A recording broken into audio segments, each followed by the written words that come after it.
Hello everyone, कैसे हैं आप सब और क्या हाल समाचार हैं आपके। देखिए, पिछले कुछ मंथ और कुछ दिन में रेलवे स्टॉक ने धूम बूम मचा रखी है। बुलेट ट्रेन की रफ्तार से शेयर भाग रहे हैं।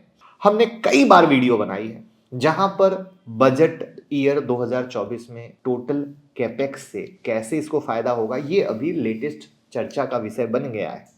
वहां पर कुछ अगर हम बात करें मेजर स्टॉक और उसके पिछले साल के रिटर्न की बात करें तो RVNL 302%, IRCON 280%, IRFC 394%, Titagarh wagon 383%, Jupiter wagon 337% का रिटर्न दिया है।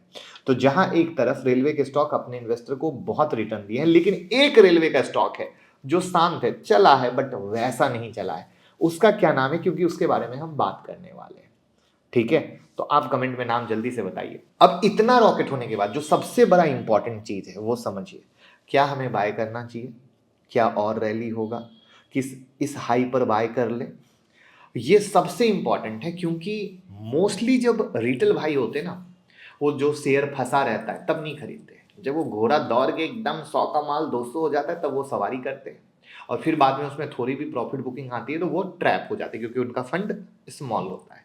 तो वीडियो का लास्ट मिस मत कीजिएगा, क्योंकि ये इस चैप्टर का सबसे इंपॉर्टेंट टॉपिक होने वाला है जो आपको सारे सवाल के जवाब देगा। जैसे रेलवे सेक्टर में सरकार कैपेक्स कर रही है, कहां कहां सरकार का किस सेक्टर में योगदान हो रहा है, उस पर हम डिटेल वीडियो बनाए हैं। वो सारी वीडियो जरूर देख लें, चैनल पर लाइव है, तभी आप अच्छा फायदा ले पाएंगे। मार्केट खुलने से पहले मॉर्निंग अपडेट चाहते हैं तो टेलीग्राम और व्हाट्सएप चैनल से जुड़ जाएं, लिंक डिस्क्रिप्शन में है। बहुत प्यारी अपडेट मिलती है, आप आगे रहेंगे मार्केट से।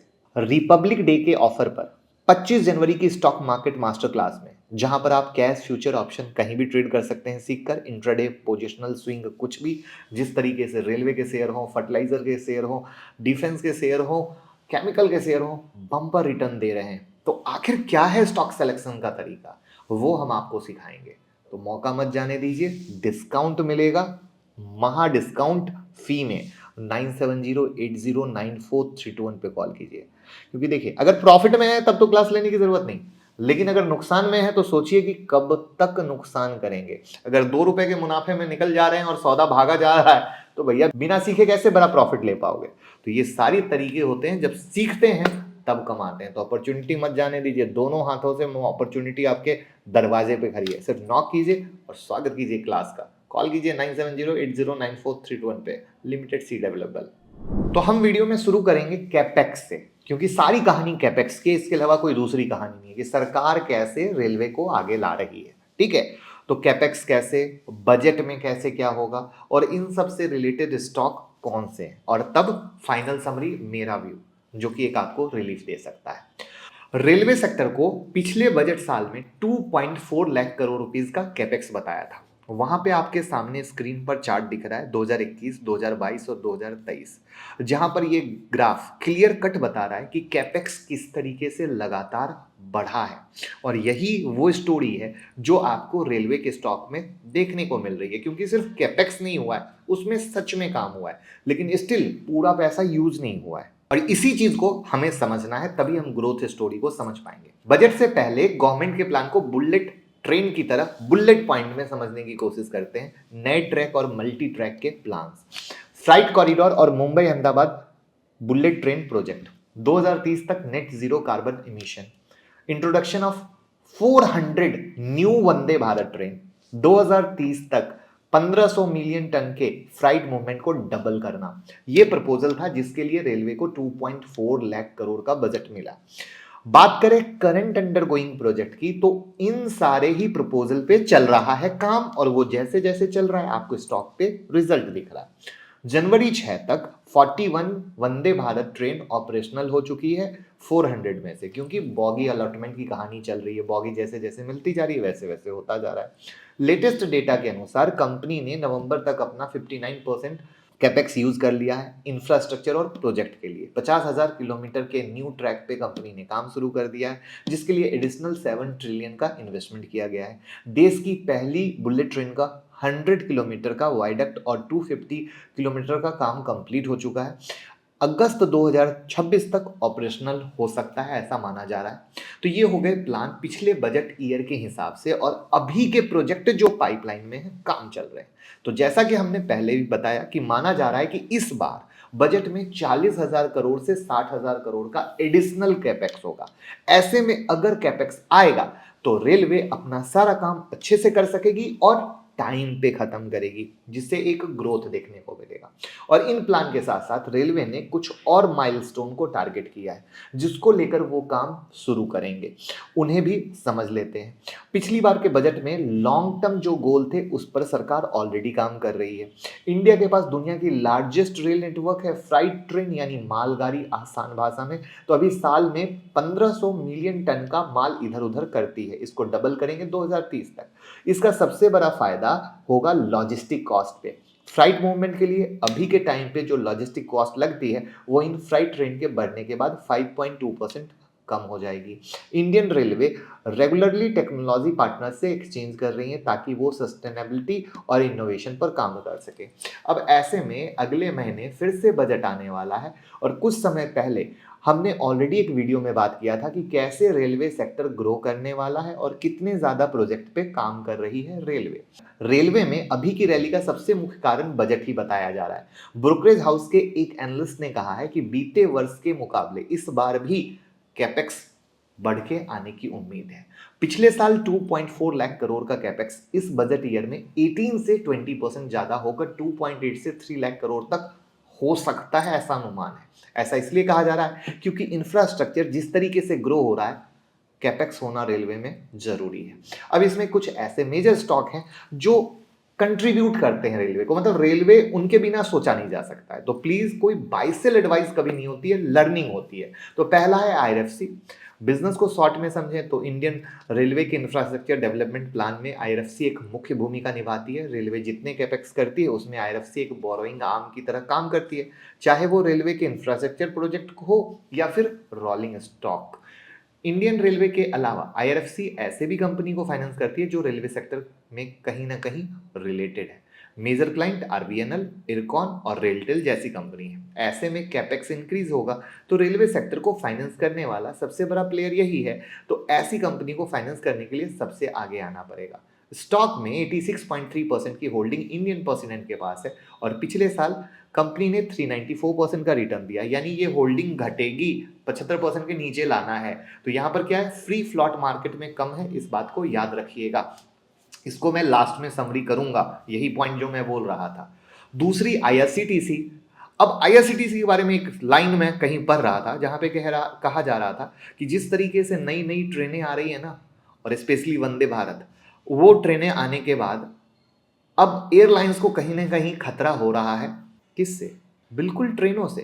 क्योंकि आज अगर हम लखनऊ से दिल्ली भी जाते हैं तो आप समझो 2 घंटे पहले मिनिमम एयरपोर्ट पहुंचना है, और 1 घंटे की फ्लाइट, फिर वहां एग्जिट करना 4 से 5 घंटे तो यूं लग जाते हैं। तो आप वंदे भारत में जाओ, कम पैसे में मजा करो। आपका क्या विचार है? क्या रेलवे से खतरा हो सकता है जिस तरीके से वर्ल्ड क्लास लेवल पर काम चल रहा है? कमेंट में जरूर बताइएगा और सोचिएगा कि कैसे एक इन्वेस्टर रेलवे पर दाव लगाता है। अब हम ये कंपनी क्या करती है जान लीजिए, रेलवे टिकटिंग कैटरिंग, यही है। तो मोनोपोली है, इंडियन गवर्नमेंट से ऑथराइज्ड है, राइट।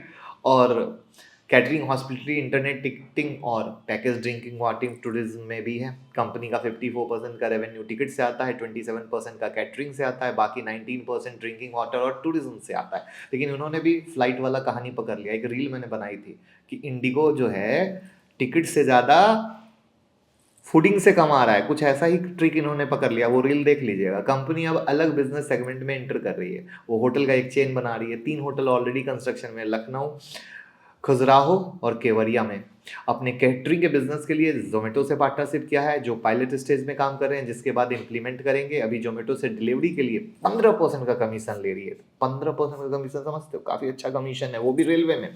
साथ ही अपनी खुद की वेबसाइट ई कैटरिंग से कंपनी डिजिटल प्रेजेंस बढ़ा रही है। वंदे भारत में कैटरिंग का टोटल बिजनेस आईआरसीटीसी ही करती है। वंदे भारत में ट्रेवल करते टाइम जो भी मील आता है वो आईआरसीटीसी ही देती है। ऐसे में आने वाले टाइम में आईआरसीटीसी का कैटरिंग बिजनेस बूस्ट मिलेगा। मैंने कहा ना, फ्लाइट मैसेज समझ लिया, समोसा बेच के पैसा कमाना है, मैगी बेच के पैसा कमाना है, तो ये बहुत बड़ा रेवेन्यू, बहुत बड़ा। आप पीवीआर आइनॉक्स देखो, वो भी यही काम कर रहे हैं, टिकट, मूवी टिकट से ज्यादा फूडिंग से कमा रहे हैं। इसके साथ ही सरकार ने none AC Vande Bharat train, Vande Bharat metros पे काम करी, जिसमें none AC Vande Bharat train को 2 रूट पे चालू कर दिया गया है और इन none AC Vande Bharat train को अमृत भारत का नाम दिया गया है। कंपनी में 62.4% की हिस्सेदारी प्रेसिडेंट ऑफ इंडिया के पास है, यानी 75% के नीचे आ चुकी है। पिछले साल सिर्फ 38% का रिटर्न दिया है, कैपेक्स मिलेगा और इन नई ट्रेन से यहाँ इसको फायदा मिल सकता है। तो ये एक वो शेयर है जो परफॉर्म नहीं कर रहा है, लोगों को परेशान कर रहा है। तीसरा है Titagarh rail system, train coach, metro coach, train electrical के बिजनेस में इन्वॉल्व है। इंडिया में रेलवे कोच बनाने वाली कंपनी है, 15 में कंपनी में से one of the most important company है, 25% का मार्केट शेयर है। कंपनी इंडिया के साथ ग्लोबल मार्केट में भी एक्सपोर्ट करती है। यहाँ पर इस शेयर में एक इंटरेस्टिंग डेटा है कि लास्ट 6 महीने में एफआईआई ने अपनी होल्डिंग को 3 गुना बढ़ाया है, जबकि डीआईआई ने लगभग 2 गुना कर लिया है। उसके बाद चौथा जो है हमारा इरकॉन है, कंपनी केवल पीएसयू और one of the top 5 Indian company है जो इन दुनिया के टॉप 250 इंटरनेशनल कॉन्ट्रैक्ट में आती है। इंडिया के साथ साथ Sri Lanka, Bangladesh, Malaysia, south Africa, Algeria में भी काम करती है। रेलवे के इंफ्रास्ट्रक्चर प्रोजेक्ट में ये लीडर कंपनी है, जहां ये टर्नकी बेसिस पर काम करते हैं। टर्नकी प्रोजेक्ट ऐसे होते हैं जहां कॉन्ट्रैक्टेड एक सिंगल कॉन्ट्रैक्ट के अंदर सारा काम निपटाता है। रेलवे के साथ साथ कंपनी हाईवे कॉन्ट्रैक्ट में भी शामिल है। रेलवे से 94% का रेवेन्यू और हाईवे से 6% का, यानी मेन खेला रेलवे का है। अगर हम इनके क्लाइंट में आ जाएं तो भेल और एनटीपीसी इनके क्लाइंट भी हैं। कंपनी में 65% की हिस्सेदारी सरकार के पास है। यानी आपने देख लिया कि कौन कौन कंपनी किस तरीके से काम करती है, किस तरीके से होल्डिंग है, किस तरीके से ग्रोथ दिया है। बट अब सबसे इंपॉर्टेंट सवाल, सारा खेल कहाँ पे होगा? बजट पे होगा। यानी बजट अगर नहीं मिला तो एक बहुत बड़ा सेंटिमेंटल हिट आएगा, जिसके कारण शेयर में आप गिरावट भी देख सकते हो। This is the first most important point. और वहां पे दूसरा मोस्ट इंपॉर्टेंट पॉइंट आता है, जो मैं हाथ जोड़ के विनम्र विनती करूंगा, हाथ जोड़ा हुआ है देख लो, कि भैया हाई पे अगर खरीदते हो अपने मर्जी से तो अपना स्टॉप लॉस यानी रिस्क रिवॉर्ड देख लेना, क्योंकि अगर एक हल्की भी प्रॉफिट बुकिंग आई ना तो जिन जिन लोगों ने हाई पे खरीदा है वो फंसे नजर आएंगे, क्योंकि वो लोगों के दिमाग में लॉस जैसा वर्ड होता नहीं है, क्योंकि वो तो देखते हैं बुलेट चल रही है तो हम भी पैसा डबल कर लेंगे, लेकिन वहां पर जिस दिन वो पलटेगा आप अटक लेंगे।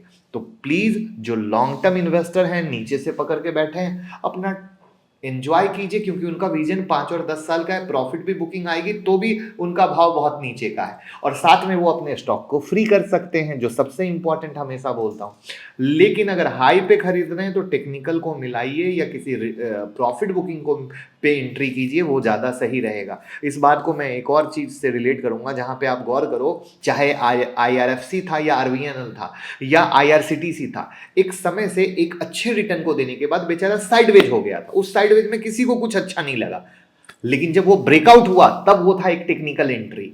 तो मैं यही चीज आपसे रिक्वेस्ट करूंगा कि इस चीज को समझिए, जानिए, वरना अटक जाइएगा, फंस जाइएगा। था साफ, स्पष्ट, क्लियर, तो लोगों के साथ शेयर भी कर दीजिए।